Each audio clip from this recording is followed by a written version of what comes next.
أعوذ بالله من الشيطان الرجيم بسم الله الرحمن الرحيم النبی نبی اولا زیادہ حق رکھتے ہیں بالمؤمنین مومنوں کا من انفسہم ان کی اپنی جانوں سے زیادہ وازواجہ اور اس کی بیویاں امہاتہم ان کی مائیں ہیں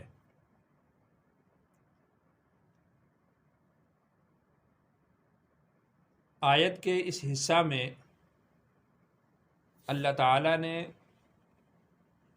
نبی کا ایمان والوں کے ساتھ جو تعلق ہے اس کو بیان کیا ہے۔ اس کی ایک سادہ سی مثال یوں سمجھ لیں کہ کسی شخص کے لیے جائز نہیں ہے کہ وہ آگ میں کود کر خودکشی کر لے، لیکن اگر نبی کہہ دیں کہ آگ میں کود جاؤ تو کودنا فرض ہے۔ ایمان والوں کا جو ان کی اپنی جان پر حق ہے، اپنی جان سے زیادہ وہ حق رسول اللہ صلی اللہ علیہ وسلم کا ہے، اور ہونا بھی چاہیے۔ اگر انسان تھوڑا سا غور کرے تو اس کو یہ بات سمجھ میں آئے گی کہ حقیقی زندگی وہ روحانی اور آخرت کی زندگی ہے۔ جسمانی زندگی اور یہ دنیاوی زندگی یہ عارضی زندگی ہے۔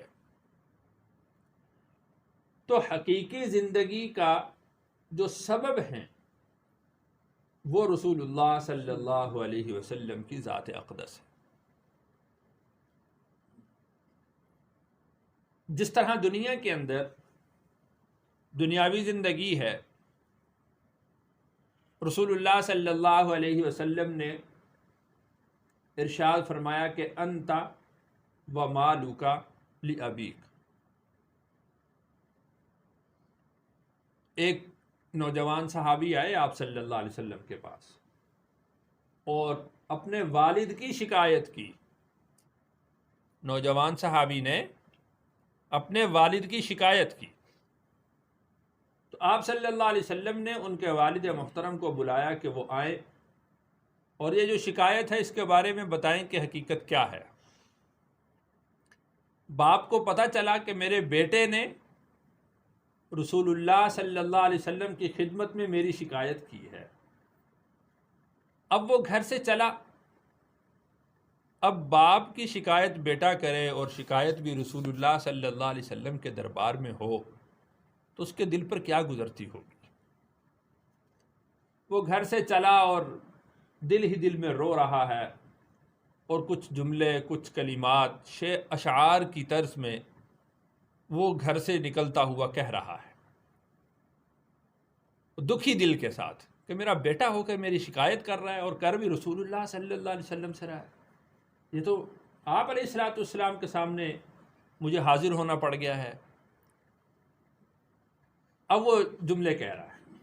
اللہ تعالیٰ نے اس باپ کے جملے بذریعہ وحی رسول اللہ صلی اللہ علیہ وسلم کو پہنچا دیے کہ باپ کے جملے یہ ہیں کہ میں نے تجھے پالا پوسا بڑا کیا، وہ محبت کے جملے کہ آج تو شکایت کرتا ہے رسول اللہ کے سامنے میری۔ آپ علیہ الصلوۃ والسلام کے سامنے وہ باپ آیا، آپ نے فرمایا کہ مقدمہ بعد میں سنوں گا، بات بعد میں سنوں گا، پہلے جو اشعار کہے تھے وہ سناؤ۔ اس نے وہ جو جملے اس کی زبان سے وہ جذبات میں نکلے تھے کہ تجھے میں نے پالا پوسا بڑا کیا، تیرا دن میرا دن تھا، تیری رات میری رات تھی، تو آج تو شکایت کرتا ہے۔ آپ علیہ الصلوۃ والسلام رو دیے، آپ کی آنکھوں سے آنسو آ گئے اور فرمایا انت و مالک لابیک۔ بیٹے سے کہا تو بھی اور تیرا مال بھی تیرے باپ کا ہے، جیسے چاہے تیرا باپ تیرے مال میں اور تجھے حکم کرے وہ کر سکتا ہے، چلے جاؤ۔ تو جسمانی باپ کا اتنا حق ہے کہ جس کے وجود سے بچے کا وجود ظاہر ہوتا ہے، رسول اللہ صلی اللہ علیہ وسلم کے وجود سے ہمارے ایمان کا وجود ہے۔ ہمارا ایمان وہ کس کی شعاع ہے؟ رسول اللہ صلی اللہ علیہ وسلم کے آفتاب نبوت۔ آپ علیہ الصلوۃ والسلام کا جو نبوت کا سورج ہے، اس کی ایک شعاع ہے جو میرے اور آپ کے پاس ہے۔ یہ میرا اور آپ کا تعلق ہے رسول اللہ صلی اللہ علیہ وسلم کے ساتھ۔ تو جب جسمانی باپ کا اتنا حق ہے، رسول اللہ صلی اللہ علیہ وسلم روحانی باپ کی حیثیت رکھتے ہیں۔ ابو داؤد کی روایت ہے کہ نبی اپنی امت کے حق میں مثل باپ کے ہوتا ہے، اور آپ علیہ الصلوۃ والسلام نے ارشاد فرمایا کہ میں تمہارے درمیان تمہارے باپ کی مثل ہوں۔ تو آپ علیہ الصلوۃ والسلام کا جو ہم پر حق ہے وہ جسمانی باپ سے زیادہ ہے۔ تو یہ بات ارشاد فرمائی کہ النبی نبی اولا بالمؤمنین، مومنوں پر زیادہ حق رکھتے ہیں من انفسہم، اپنی جانوں سے بھی زیادہ۔ اسی لیے رسول اکرم صلی اللہ علیہ وسلم نے ارشاد فرمایا لا یؤمن احدکم حتی اکون احب الیہ من والدہ وولدہ والناس اجمعین، تم میں سے کوئی شخص اس وقت تک مومن نہیں ہو سکتا جب تک کہ میں اس کے نزدیک اس کے باپ سے اور اس کی اولاد سے اور تمام لوگوں سے زیادہ محبوب نہ ہو جاؤں۔ یعنی اگر کسی شخص کو رسول اللہ صلی اللہ علیہ وسلم سے زیادہ کسی اور کے ساتھ پیار ہے تو وہ شخص مومن نہیں ہے، وہ شخص مومن نہیں۔ حضرت عمر فاروق رضی اللہ عنہ، انہوں نے جب یہ بات سنی تو حضرت عمر رضی اللہ عنہ نے فرمایا کہ یا رسول اللہ صلی اللہ علیہ وسلم، آپ مجھے ساری کائنات سے زیادہ محبوب ہے سوائے میری اپنی ذات کے۔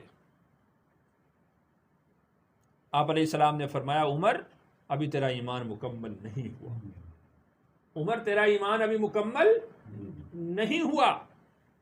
پھر حضرت عمر رضی اللہ عنہ نے فرمایا کہ یا رسول اللہ صلی اللہ علیہ وسلم، آپ مجھے ساری کائنات سے زیادہ، حتیٰ کہ میری جان سے بھی زیادہ آپ مجھے محبوب ہیں۔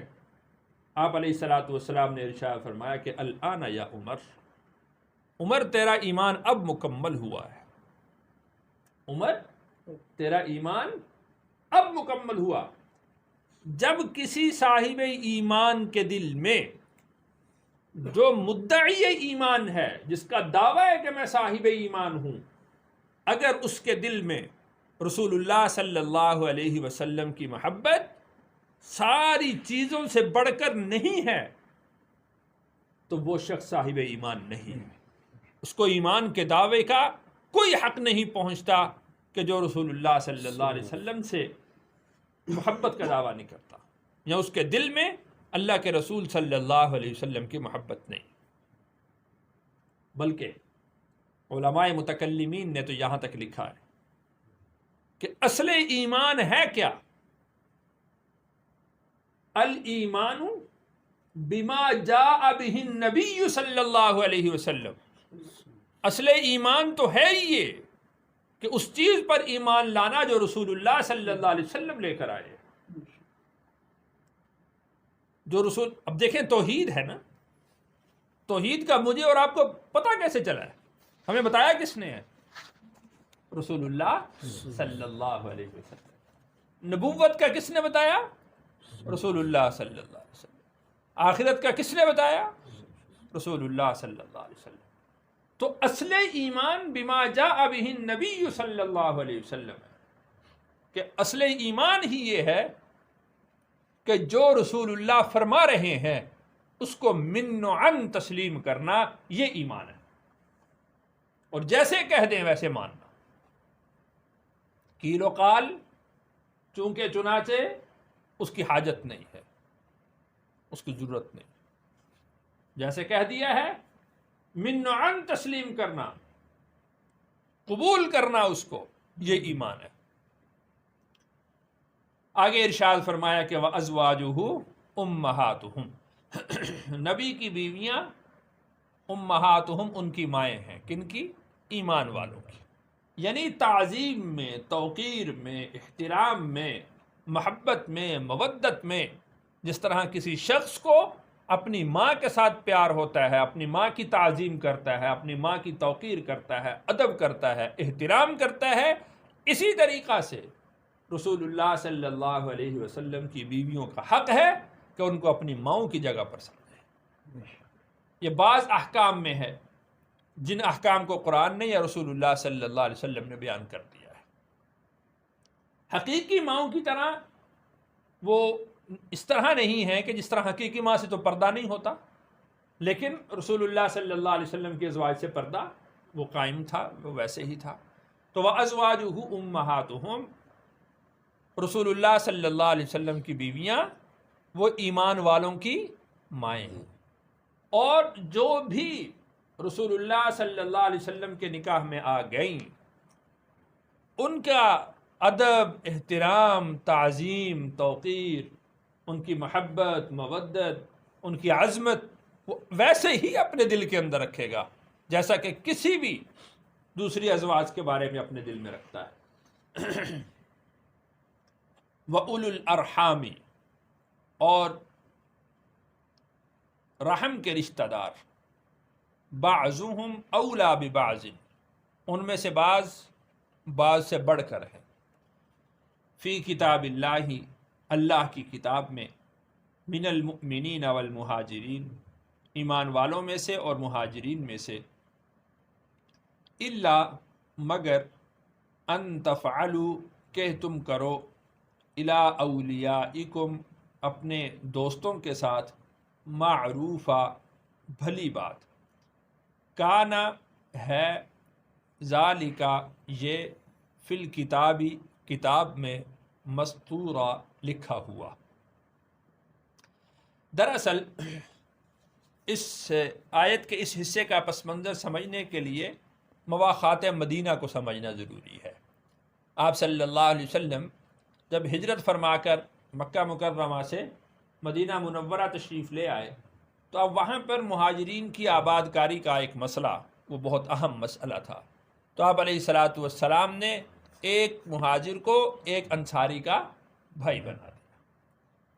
اب وہ جو انصاری تھے یا مہاجر تھے، اب ان کے جو رشتہ دار، عزیز و اقارب، بوسوں کی اولاد بھی وہ مسلمان نہیں ہوئے تھے، تو آپ علیہ الصلاۃ والسلام نے دونوں کو بھائی بنا دیا۔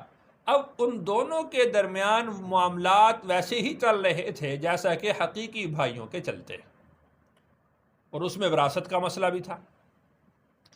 پھر مہاجرین کے بہت سارے بھائی مسلمان ہو کر آ گئے، ان کی اولادیں مسلمان ہو کر آ گئیں، ان کی اپنی اولادیں ہو گئیں، اسی طرح انصار کے بہت سارے بھائی مسلمان ہو گئے، تو پھر وہ جو مواخات والا اصول تھا وراثت میں، وہ اللہ تعالیٰ نے اور اللہ کے رسول صلی اللہ علیہ وسلم نے اس کو ختم کر دیا۔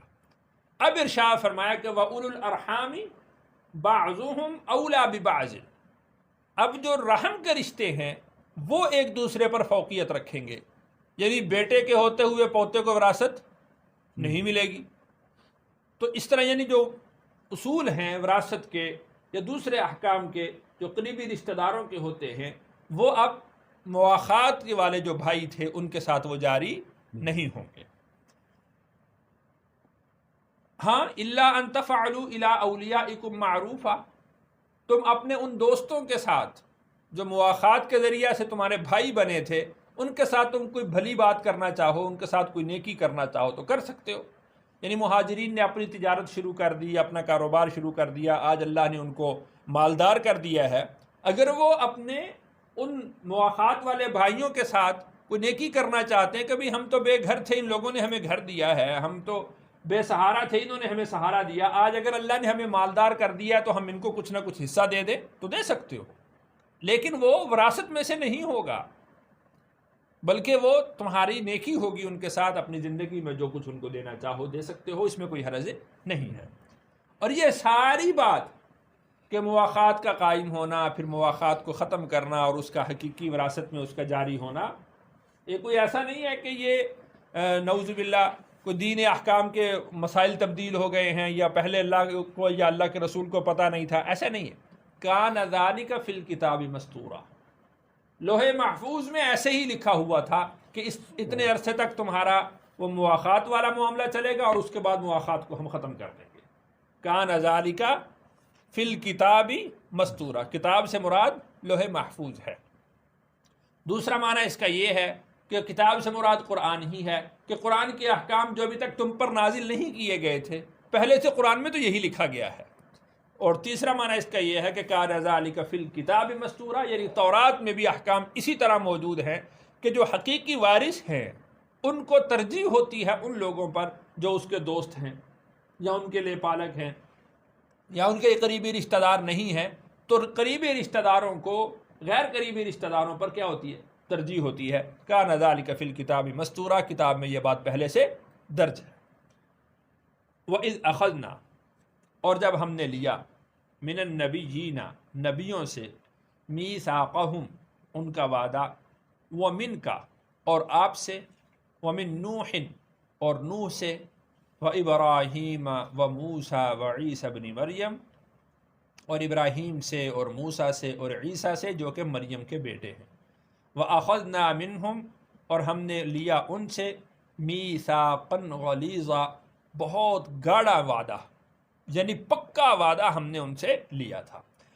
یہ وعدہ وہی وعدہ ہے جس کو اللہ تعالیٰ نے سورۃ آل عمران میں بھی ذکر کیا ہے کہ اللہ تعالیٰ نے تمام انبیاء علیہم السلام سے یہ پوچھا تھا کہ اگر میں کسی رسول کو بھیجوں تمہارے ہوتے ہوئے تو کیا تم اس کی مدد اور نصرت کرو گے؟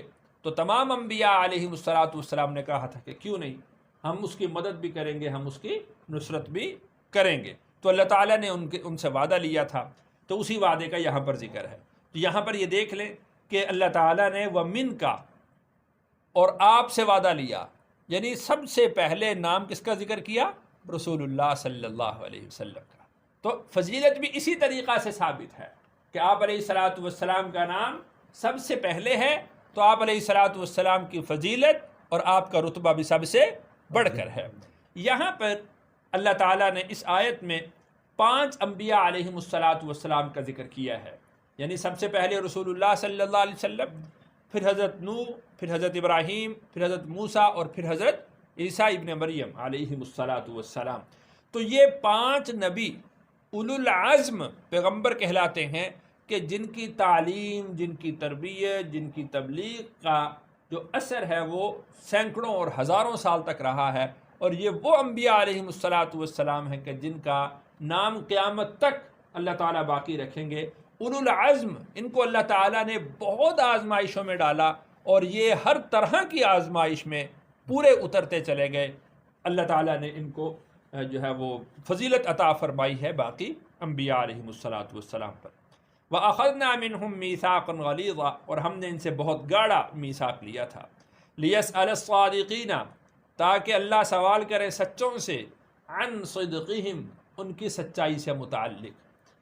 وَأَعَدَّ لِلْكَافِرِينَ، اور اللہ نے تیار کیا ہے کافروں کے لیے، عذاباً علیما، دردناک عذاب، تکلیف دہ عذاب. لِيَسْأَلَ الصَّادِقِينَ عن صدقہم، اللہ تعالیٰ تاکہ سچوں سے ان کی سچائی کے متعلق سوال کرے. تو قیامت کے دن اللہ تعالیٰ انبیاء علیہم السلام کے بارے میں ان کی امتوں سے سوال کریں گے. یہ بتاؤ کہ نبیوں نے تم تک میرا پیغام پہنچایا تھا؟ تو وہ لوگ جو صاحب ایمان ہوں گے وہ انبیاء کے حق میں گواہی دیں گے. تو سچوں کے بارے میں سوال ہو رہا ہے سچوں سے اور ان کی سچائی سے متعلق. اور کافر تو وہاں پر منکر ہوں گے کہ ہمارے پاس تو ڈرانے والا آیا ہی کوئی نہیں تھا، ہمیں تو پتہ ہی نہیں تھا، ہمیں تو کسی نے کہا ہی نہیں کہ اللہ کی کتاب بھی ہے، اللہ کا پیغمبر بھی ہے، اللہ کا رسول بھی ہے. وہ بالکل ایسے منکر ہو جائیں گے جیسا کہ دنیا کے اندر انہوں نے کبھی کسی پیغمبر کی بات سنی ہی نہ ہو، کوئی کتاب کا نام سنا ہی نہ ہو، تو اللہ تعالیٰ نے پھر فرمایا کہ ان کو بطور سزا کے ہم دردناک عذاب دیں گے۔ اللہ تعالیٰ سے دعا ہے اللہ تعالیٰ میری اور آپ کی حفاظت فرمائے اور اپنے پیارے حبیب صلی اللہ علیہ وسلم کی قابل محبت اور اطاعت کی توفیق نصیب فرمائے۔